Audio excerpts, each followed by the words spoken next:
আসসালামু আলাইকুম আমার প্রিয় ভিউয়ার্স, আপনারা কেমন আছেন?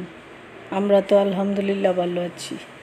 আজকে মায়ের মতো করে মা যেভাবে রান্না করতেন সেভাবে রান্না করছি।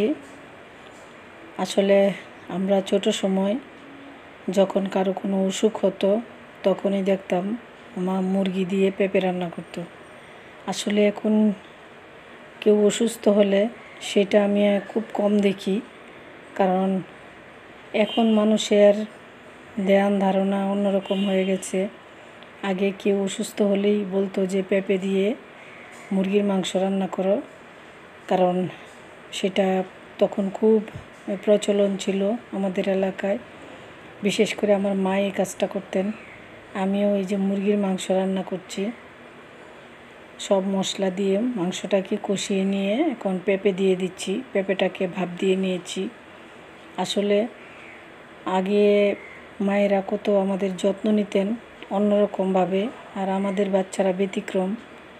আমাদের বাচ্চারা এগুলো মনে হয় খেতেই চায় না।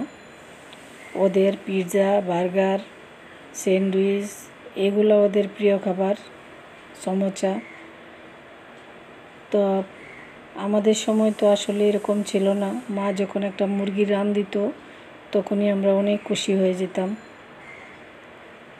আর মুরগির রানটা খাওয়ার জন্য ছোটরা সবসময় অস্থির থাকতো যে কার পাতে যাবে। দুইটা রান থাকতো, কার পাতে যাবে। আমি ছোট মেয়েটাকে এখানে বসিয়ে রেখে রান্না করছি। আসলে যেহেতু আমার হাজব্যান্ড অসুস্থ, তাই ও এখন আর বাচ্চাটাকে ঠিকমতো দেখতে পারে না। তাই বাচ্চাটাকে মাটিতে বসিয়ে রাখি, কারণ যদি পড়ে যায় সেই জন্য।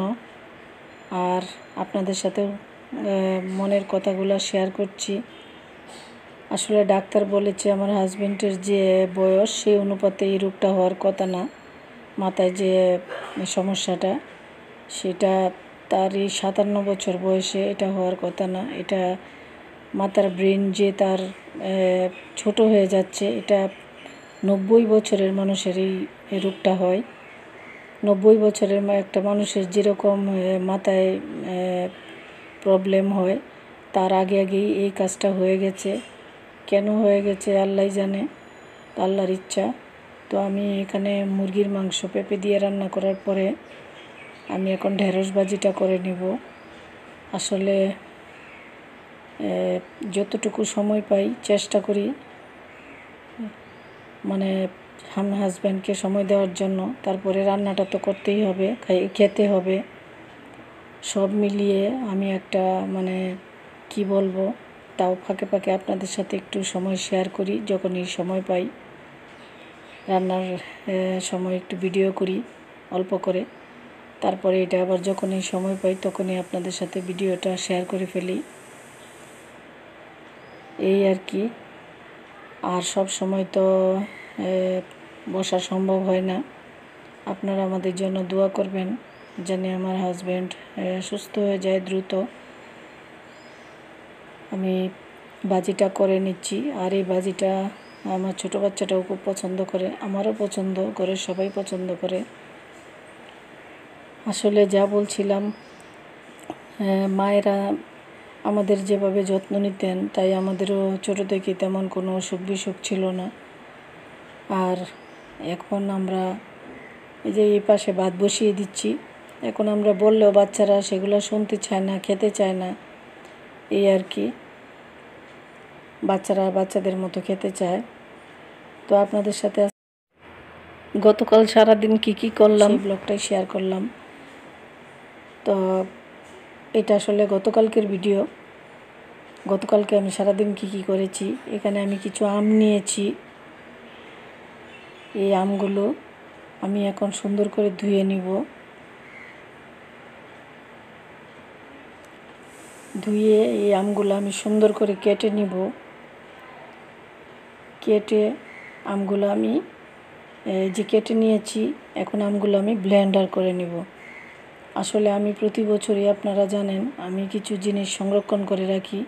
আর আমি বাইরের জুসটা খাই না, বাচ্চাদেরকেও খেতে দিই না, এরকমভাবে রেখে দিই। তো সারা বছরই যখন আমের জুস খেতে ইচ্ছে করে তখনই ডিপ থেকে নামিয়ে ওদেরকে দিয়ে দিই। সেই জন্য আমি বাইরের জুসটা কখনো বাচ্চাদেরকে খাওয়াই না। আমি এইগুলো আমগুলো কেটে সুন্দর করে এখন আমি ব্লেন্ডার করে নিচ্ছি।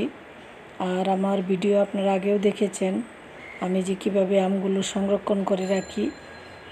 আশা করি ভিডিওটা আপনাদের সবারই ভালো লাগবে। এই যে আমি ব্লেন্ডার করে নিচ্ছি, এরকম ব্লেন্ডার জগে আমার 3 জগ হয়েছে আম।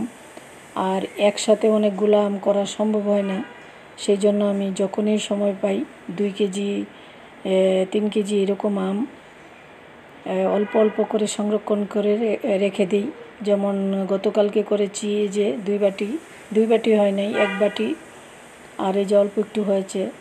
এরকম আমি আরেক দিন দেখা যাব করব। এরকমভাবে করতে করতে আমার অনেক বাটি হয়ে যাবে, আর এটা আমি সারা বছরই বাচ্চাদের খাওয়াতে পারবো। তো আশা করি আমি গতকালকে সারাদিন কি করলাম সেই ভিডিওটা আপনাদের সাথে শেয়ার করছি। আবারও কথা হবে নতুন কোনো ভিডিও নিয়ে। আমি এখানে কিন্তু কাঁঠালের বিচির ভর্তাও করেছি। যাই হোক, আজকের মতো ভিডিও এখানেই শেষ করলাম। আল্লাহ হাফেজ।